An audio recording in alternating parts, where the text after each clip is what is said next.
A pocas semanas, ya podríamos decir, de las elecciones surgen algunas dudas, se tendrán que postergar o no, cómo sigue avanzando la pandemia, qué pasa también en el ámbito político, cómo se están coordinando los partidos, sobre todo en la oposición, para enfrentar el tremendo calendario de elecciones que se viene este año. Vamos a estar conversando de eso y otros desafíos junto al presidente del Partido Socialista, Álvaro Elizalde. ¿Cómo está? Muy buenos días. Buenos días, Bárbara, ¿cómo está usted? Muy bien, usted, ya para empezar, le prorrogaron por un año la presidencia del partido. Lo vamos Bueno, a sí, tener para rato. efectivamente, nosotros teníamos convocadas elecciones para el 23 de mayo, que era cuando se cumplía, perdón, el mandato de la actual mesa directiva y de todos los órganos directivos del partido a nivel nacional, regional y local. Pero en razón a que esta fecha está en medio del evento de primaria y por la serie de desafíos que debemos abordar este año, que se inician con la elección de convencionales, alcaldes, concejales y gobernadores y gobernadoras el 11 de abril, y que concluyen con la elección presidencial, se acordó por una amplísima mayoría prorrogar el mandato, toda vez que nuestro estatuto establece que para que se pueda prorrogar el mandato se requiere de más de 2/3 de los integrantes del Consejo General. Y en verdad esta fue una votación muy amplia, hubo solo 2 votos en contra. Ya, lo vamos a tener para rato entonces, y en este año que va a ser muy intenso, y me imagino que nos vamos a ver muchas veces. Justamente para empezar con eso, tenemos agendadas las elecciones para el próximo 10, 11 de abril, pero han ido surgiendo dudas al respecto, se pueden hacer o no. Desde el gobierno han señalado que conversaron con usted, no sé si nos puede contar algo, ¿en qué van esas conversaciones? Bueno, efectivamente yo he sido contactado por ministros de la moneda, particularmente por el ministro secretario general de la presidencia y el ministro del Interior subrogante, y ellos han manifestado su punto de vista sobre esta materia. La coalición de gobierno ha sido categórica en señalar que no quiere postergar las elecciones. Nosotros tenemos una postura distinta. No estamos promoviendo la postergación de las elecciones, pero tampoco nos cerramos. Y creemos que esta decisión debe ser adoptada sobre variables estrictamente sanitarias, porque la salud de las personas es por lejos lo más importante. Y estamos entrando en un cuadro complejo, con muchos contagios, y que incluso la capacidad hospitalaria más sensible podría verse sobrepasada ante esta nueva ola de contagios que se ha producido. Y por eso creemos que en esto hay que ser serio, responsable, y por tanto evaluar la evolución que tiene la pandemia y tomar una decisión sobre la base de la recomendación que realicen los expertos sanitarios, porque, insisto, la salud es lo más importante. Bueno, hace unos días estuvimos conversando con un periodista, escritor chileno, radicado en España hace muchos años, John Miller, y él nos contaba la experiencia en Cataluña en que tuvieron una discusión similar a la nuestra, si se postergaban o no. Fue tan álgida esa discusión que finalmente se decidió no hacerlo, pero la participación bajó muchísimo. Sería bueno en ese sentido, para no correr ese riesgo, tratar de definirlo lo antes posible, o como dice usted, quizás establecer criterios objetivos y tomar esta decisión más adelante, pero no tener esta conversación permanente que puede mermar la participación, incluso si se hace en el 10 y el 11. Bueno, por eso nosotros creemos que aquí hay que escuchar a los expertos y ellos deben hacer una sugerencia o recomendación que debe ser considerada al momento de adoptar una decisión, insisto, sobre la base de consideraciones estrictamente sanitarias. Ahora, de todas formas, nosotros hemos promovido una serie de cambios constitucionales con el objeto de desarrollar los procesos electorales de manera segura. Junto al senador Durresti y otros senadores más, el senador Buenchumilla, el senador Guillén, el senador Araya, propusimos el año pasado lo que se conoció como el plebiscito seguro, que autorizó al CERVEL a establecer una regulación extraordinaria en el contexto de la pandemia para efectos de evitar que las elecciones, el día de las elecciones, fuera un evento de contagios, un foco de contagio. Eso se aprobó. En esa reforma también planteamos la elección en 2 días. El gobierno se opuso en su oportunidad, pero insistimos en esta propuesta que finalmente fue acogida por el gobierno y se aprobó entonces la reforma que establece la elección en 2 días. Es decir, hemos ido promoviendo una serie de iniciativas para el objeto de garantizar, primero, la salud de los ciudadanos y ciudadanas que concurren a votar, y en segundo lugar, garantizar la mayor participación electoral posible. Esos cambios se han hecho y están aprobados por el Congreso Nacional y son iniciativas que propusimos desde la oposición y que finalmente fueron acogidas por el gobierno. Y sobre la postergación, bueno, insistimos, aquí hay que hacer un estudio serio, responsable, se tiene que escuchar a los expertos, por eso nosotros no estamos promoviendo la postergación, pero insisto, tampoco nos oponemos y creemos que en esto hay que siempre velar por la salud de las personas. Y en esas coordinaciones, como dice usted, hay que escuchar a la voz de los expertos, ¿no? ¿Cómo ve que están en estos momentos el ánimo en el ambiente? ¿Qué le parecieron los dichos de la presidenta del Colegio Médico? Ella desacreditó la forma en que se está manejando la pandemia, incluso también insultó en términos personales a las autoridades. Bueno, pero es un lenguaje que si uno lo compara con el lenguaje que el propio presidente de la República ha utilizado para referirse, por ejemplo, a la oposición, cuando lo trató de antipatriota, yo diría que el lenguaje de la presidenta del Colegio Médico es un lenguaje más bien moderado. No quiero yo decir que me guste ese lenguaje, pero es un lenguaje moderado si uno lo compara con los que ahora rajan vestidura a propósito de estas declaraciones. Pero es evidente que la presidenta del Colegio Médico ha jugado un rol fundamental en la pandemia.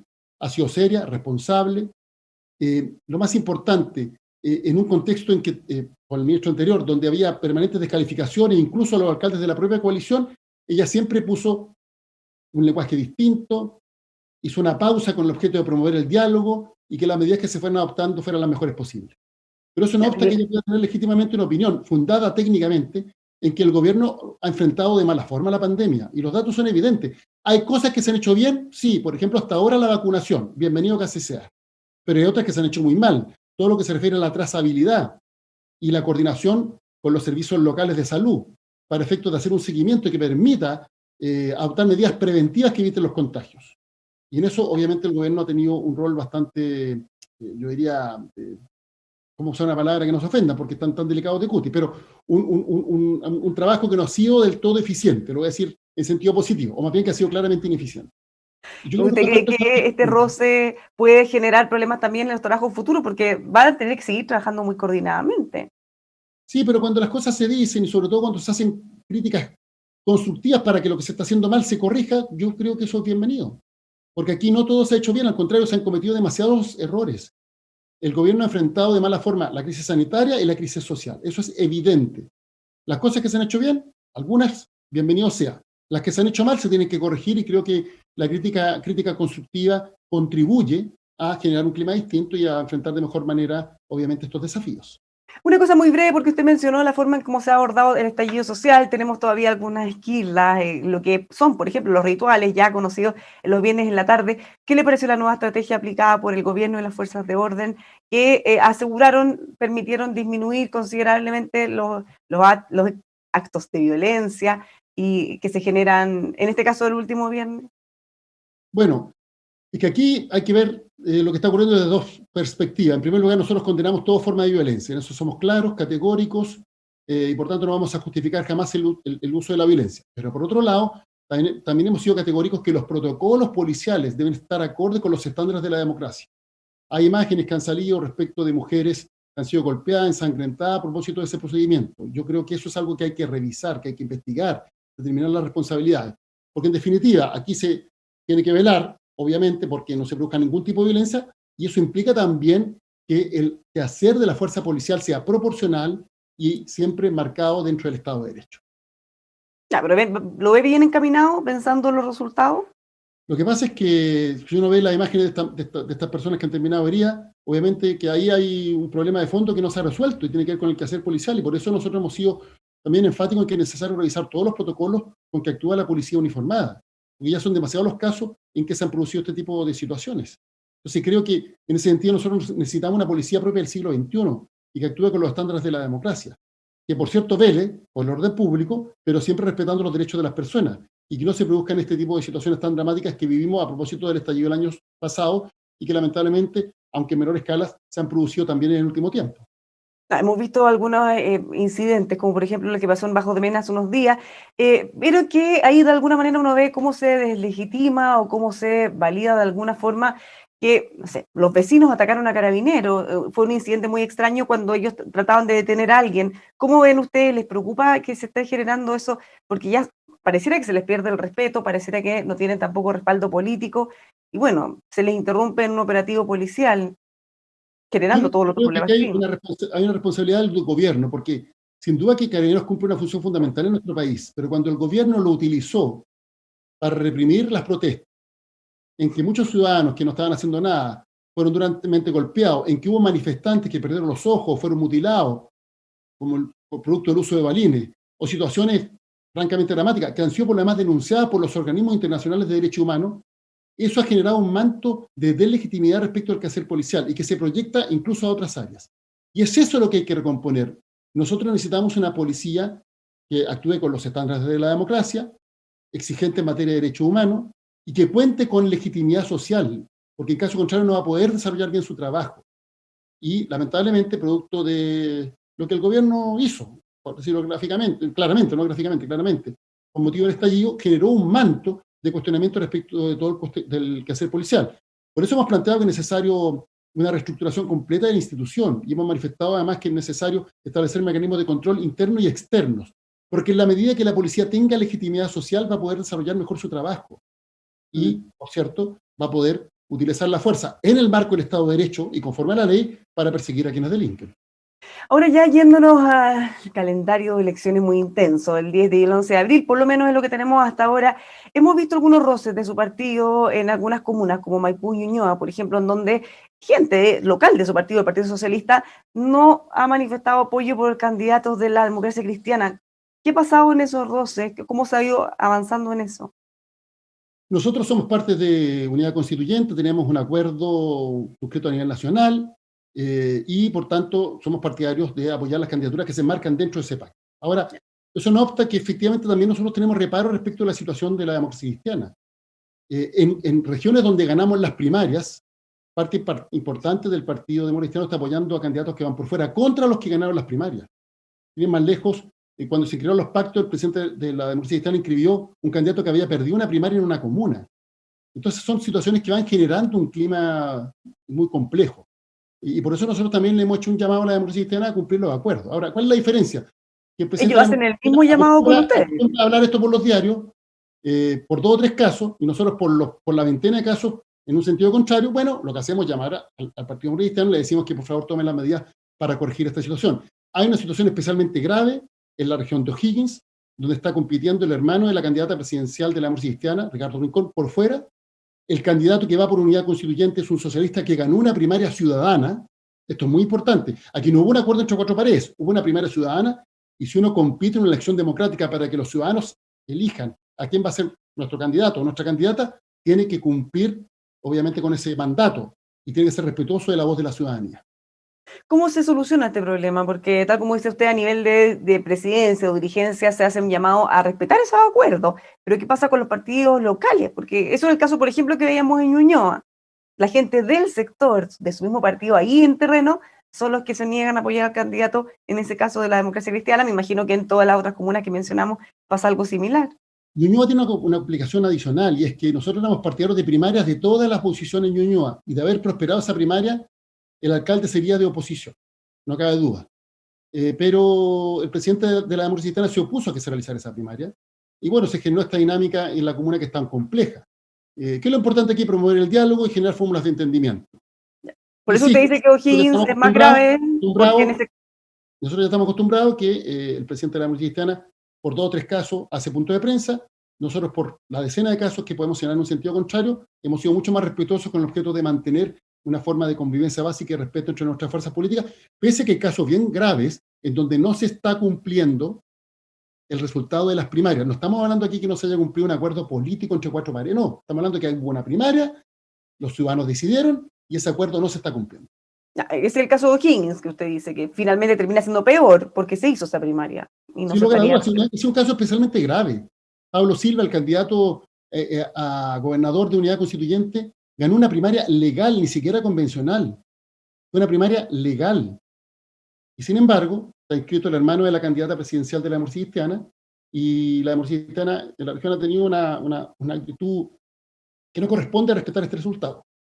¿Y ustedes han conversado con, bueno, ya sea con la candidata o más bien con el presidente, de presidente a presidente, para poder abordar estos problemas? ¿O Sí, están nosotros esperando que decanten? hemos manifestado este tema, sí. La diferencia es que el presidente de la democracia cristiana nos manda recados por los diarios y nosotros conversamos con la institución y por tanto le hemos hecho saber al secretario general y a los demás integrantes de la mesa directiva esta situación. Bueno, otro tema que se viene arrastrando hace un tiempo, que si bien ya no es un problema quizás directamente de ustedes, es lo que pasa con el alcalde Aguilera, ex Partido Socialista, Miguel Ángel Aguilera, que han vuelto, y nosotros conversamos de esto, yo creo que varias veces en los últimos años, sus vínculos con, como por ejemplo, porque digo que no quiero poner palabras que no correspondan, pero supuestos vínculos que se han hecho con narcotráfico, candidatos que estarían parte de una red de corrupción, siguen ahí. ¿Cómo ve usted eso y cómo le afecta también a su partido? Bueno, en primer lugar, nosotros hemos dicho que esto tiene que ser investigado por la justicia y en eso hemos sido categóricos. En segundo lugar, el reportaje que ayer publicó un matutino de Circulación Nacional indica que esta red de candidatos va en otra lista, va en la lista del Frente Regionalista Verde y Social, que tiene un pacto con el Partido Comunista y compite contra los candidatos socialistas. Por tanto, en ese sentido, no es algo que tenga relación con el Partido Socialista, todo lo contrario, son muchos candidatos que forman parte de estos vínculos, de esta red, y que están compitiendo contra los candidatos del Partido Socialista, apoyados por el Frente Regionalista Verde y Social. He leído además que los dirigentes máximos de este partido están bastante molestos porque no tenían conocimiento de esta situación. En ese sentido, creo que hay que...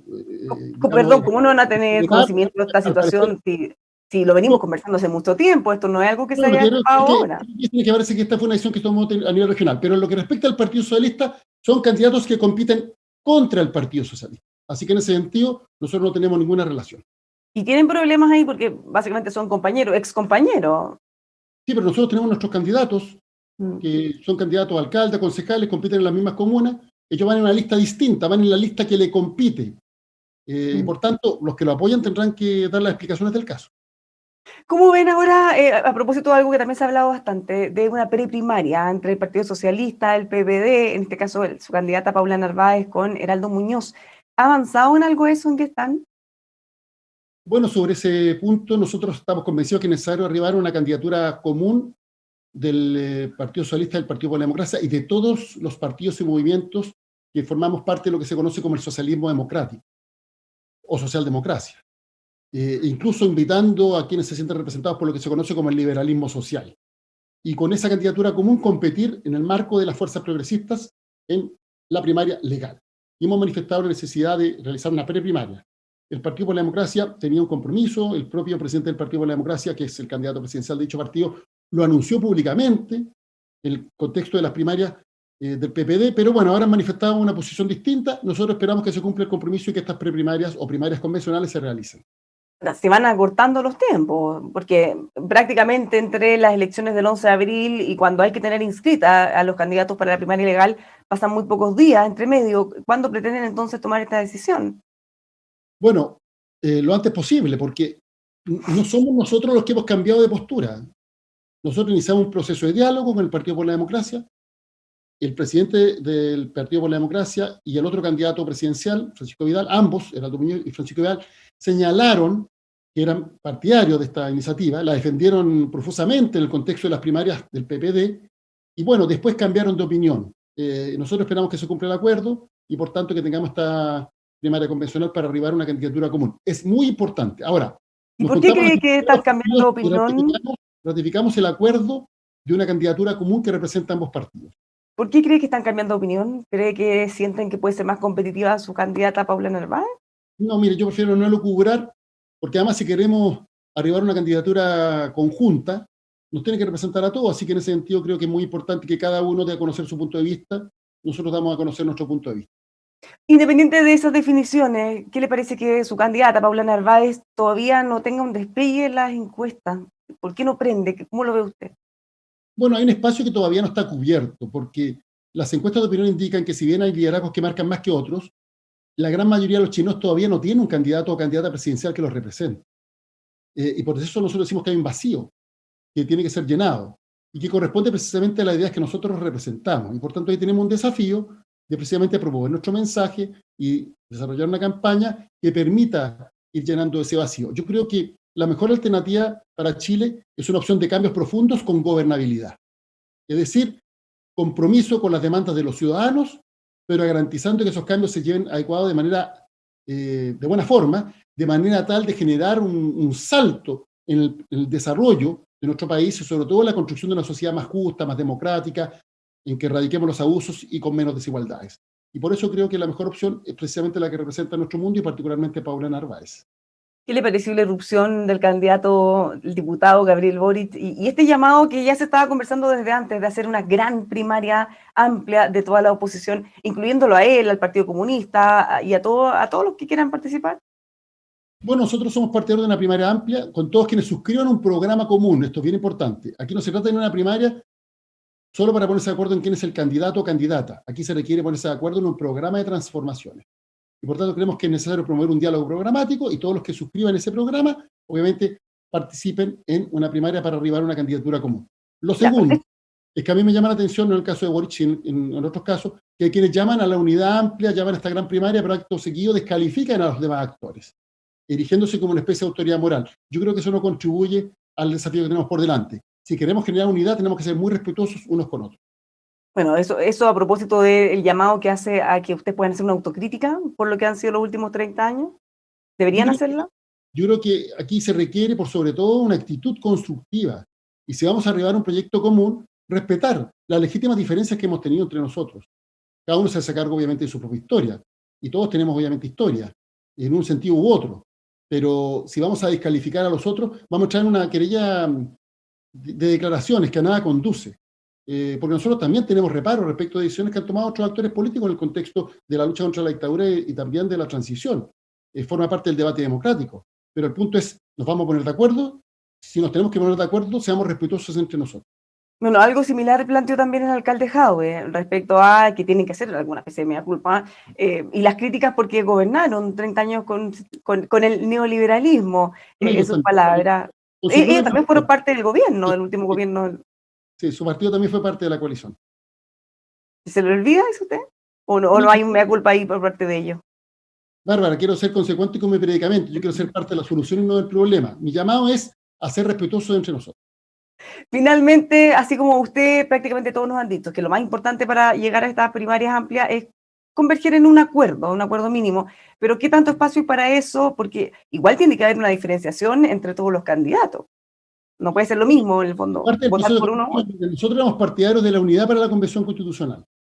Hubo actores de la oposición que se opusieron a la unidad, que señalaron que la división era virtuosa.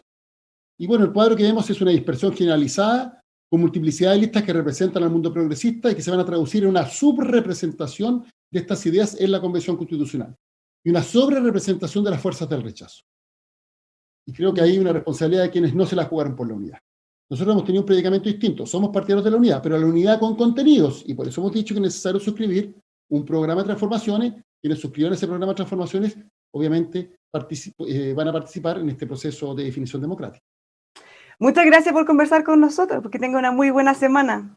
Igualmente, Bárbara, que tengan muy buen día. Igual. A todos quienes nos acompañan, los dejamos invitados a que sigan junto a nosotros en emol.com.